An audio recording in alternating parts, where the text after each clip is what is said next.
Let's get right into it. Number 10. Lead face goals. Picture starting each day believing your face craved a sprinkle of something toxic. Not sarcasm back then, just routine. Centuries ago in Europe, fair skin acted less like fashion, more like armor. To appear light-toned signaled avoidance of outdoor labor, proof you lived comfortably idle. Women piled on cosmetics made with lead, brushing thick layers across their cheeks and foreheads. The result looked clean, bright, untouched by sun, yet quietly ate through flesh beneath. Faster than you might think, lead gets going. Shutting down melanin, evening skin tone while hiding spots. This part looks good. Yet slipping into blood? That is where trouble kicks in hard.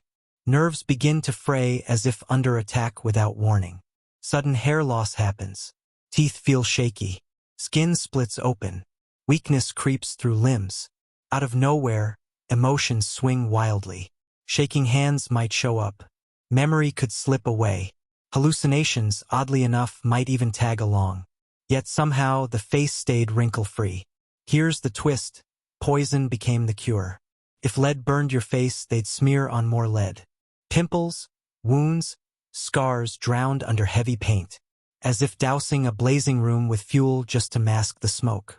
Funny how chasing natural looks meant swallowing poison every single day. Women did it for years without knowing, lead on their lips, lead in their blood, all while trying to seem untouched by artifice. Back then, chasing beauty meant warping your body till you looked like a ghost in lace, all while saying it was good for you. Number 9. Belladonna Eyes. Shiny eyes, wide like a deer's, are often seen as pretty. At one time, people wondered something risky. Could chemicals make us look that way on purpose? A strange choice shows up, belladonna. This plant carries a name that translates to beautiful woman. A label today might question in botanical circles. Pupil expansion comes from it, giving eyes a deeper, wider appearance. Toxicity?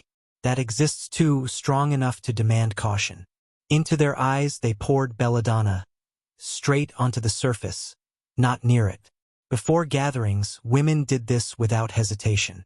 Pupils widened dramatically, giving a look of deep allure. Vision blurred in the process.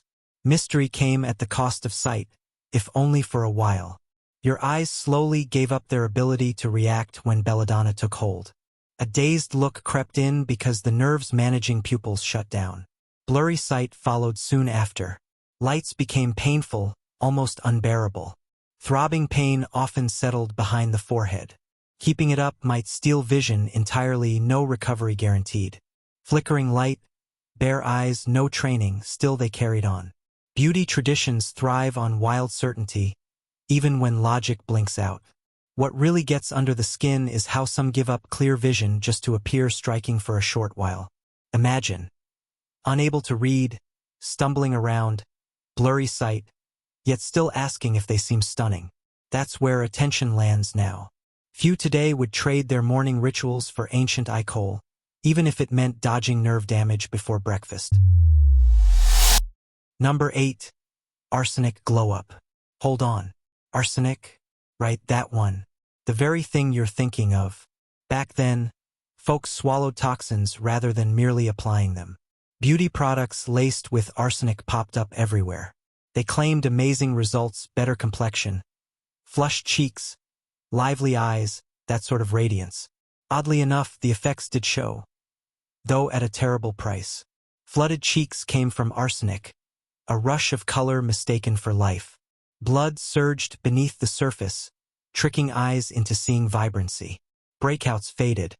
Faces plumped up. Early wins. Nothing more. Days stacked on days, each one dosed willingly. That radiant mask?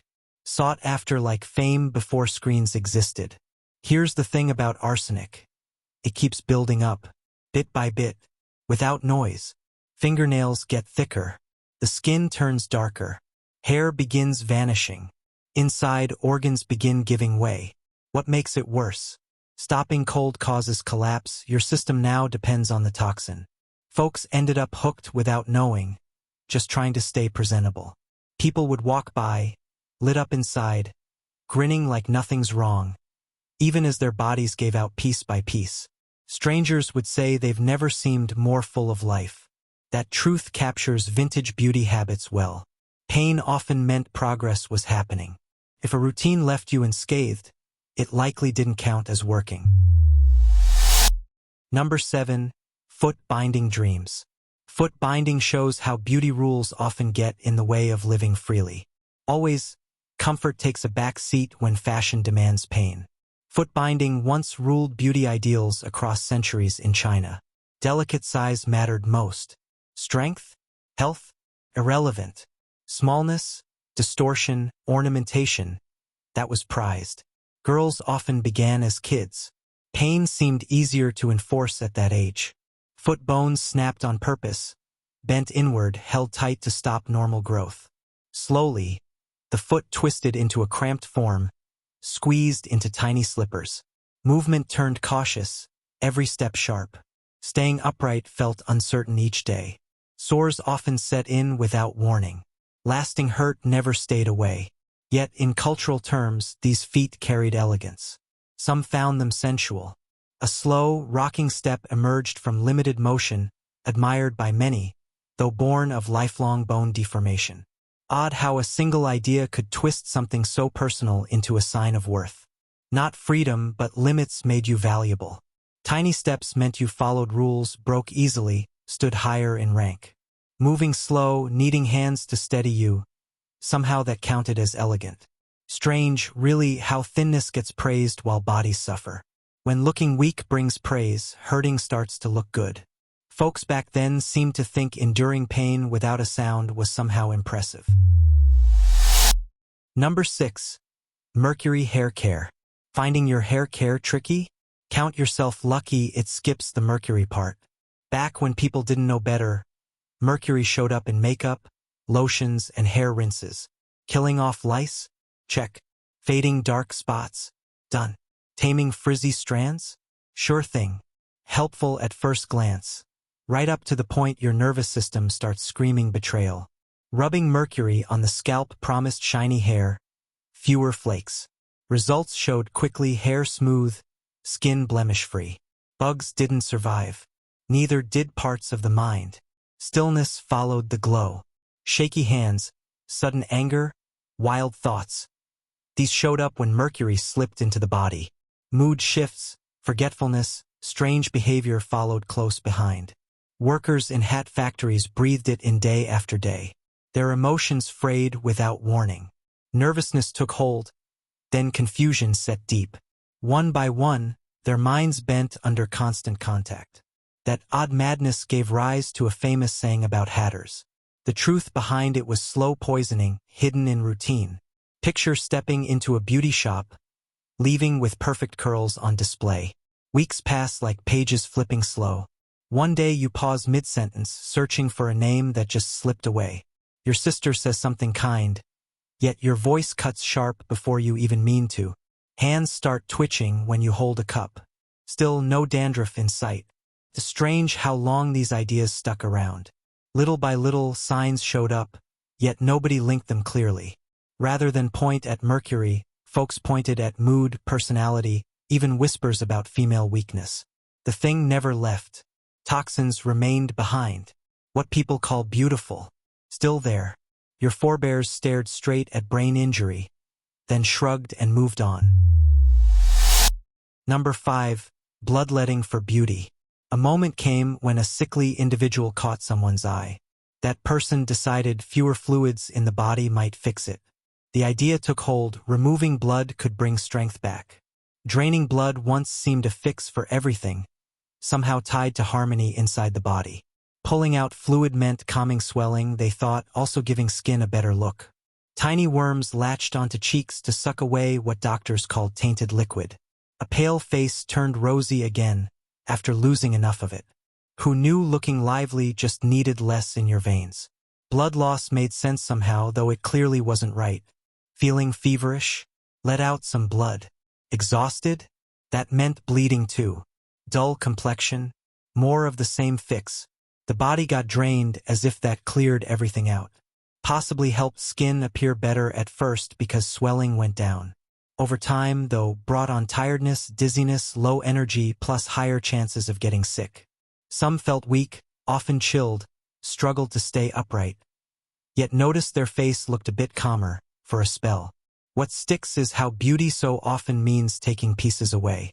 Approval from a reflection can make blood seem expendable. Bone shape shifts like it means nothing. Movement, sight traded without ceremony when the glass gives its nod. Strange how slicing skin gave doctors power. Pain became proof not because it helped, but because people believed suffering brought healing. Ritual mattered more than results. Belief shaped practice even when it bled patients dry. Folks figured pain meant progress, especially when it came with a showy display.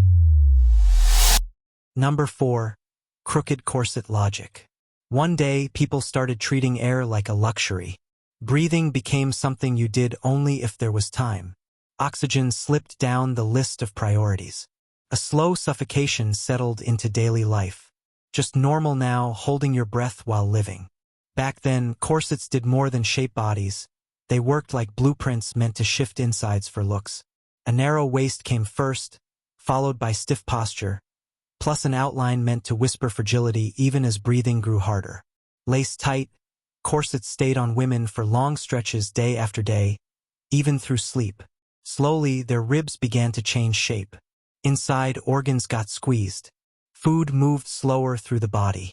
Passing out happened so often it almost seemed normal. At first, wearing a corset changed how you held yourself. Over time, it shaped not just posture but thought. Sitting shifted slowly, deliberately. Movement grew cautious, almost rehearsed. Discomfort settled in without alarm. What hurt began to feel ordinary. Tightness was no longer odd, it turned graceful. Elegance hid inside limits. True, some stood by it. Posture and self-control, that is what physicians said corsets delivered. The shape earned admiration, even as guts shifted position beneath fabric and bone. Few seemed to mind the cost. Strange thing is, taking off the corset after so long made everything ache more. Not wearing it became harder than the tightness itself. Years in, muscles forgot how to hold without help. Air rushing deep into lungs seemed unnatural now. The shape stayed fixed, almost like wood shaped by constant pressure. Quiet endurance shaped beauty more than appearance ever did. Calling pain elegance made suffering seem necessary. Number 3. Radioactive Radiance. Funny how selling radiation as a beauty fix means things have clearly derailed. Back then, nearly every cosmetic had radioactivity inside it. Creams for your face, dust on cheeks, paste for teeth, bottles of water laced with radium. They claimed you'd feel younger, stronger, look radiant. Well, at least one thing checked out: the glow. Radiation harms skin cells, leading to swelling and more circulation early on. That is why people noticed younger-looking skin, less lines, a warm face color. Later, tissue began breaking down. Gums weakened. Bone in the mouth crumbled. Sores formed slowly. Yet advertisements kept sounding hopeful. Excitement made folks believe in science back then. Modernity clung to radiation like a badge. Felt strong, pure. Long-term effects? Still invisible. Glowing didn't mean metaphor. It meant light coming from skin. It creeps in quietly how trust in improvement blinded everyone to harm. Bleeding gums, raw skin. Signs were twisted into proof that things were taking effect. Strange how beauty trends chase high-tech promises. Though some could be damaging, what makes you, you. Your pricey wrinkle fix could cost too much, yet somehow avoids transforming skin into a danger area. Number 2. Lye and Burnt Perfection. People have long wanted flawless skin. Because of that, some turn to harsh chemicals, ones powerful enough to eat through living tissue. Lye ate through hair fast, no waiting.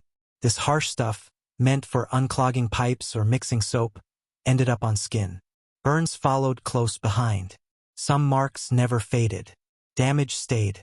Smooth at first, then bare where it touched. Over time, scars formed alongside burns that went deep.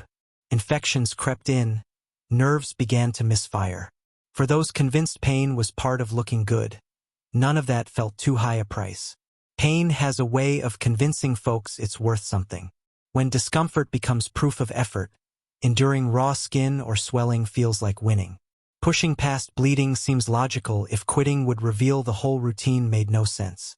Believing otherwise might break the pattern. Endurance gets shaped by beauty rules more than we admit.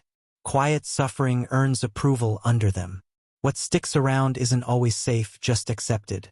Folks back then called it skincare, though really it was harsh stuff repackaged as helpful. What seemed gentle often stung like betrayal. Number 1. Eternal youth obsession. Fight time, that was the real goal behind those ancient routines. Looking nice? Just a cover story. Every splash and smear aimed at slowing what comes for us all. Fresh faces stood for worth, life, rank yet power. Getting older brought silence. Folks risked toxins, agony, lasting harm just to push back something they all understood would come. Control came through routine, somehow. Shaping the body, pain included, brought a feeling of strength. What counted wasn't the outcome but the act itself. Truth is, little shifted over time. Safer components now. Smoother ads roll out daily. Yet that deep unease pushing the whole machine? Still identical. What unsettles most is not their carelessness. Instead, it's their need, much like ours, except protected by less. That's all for today. I'll be making similar videos in the future. Subscribe to see them.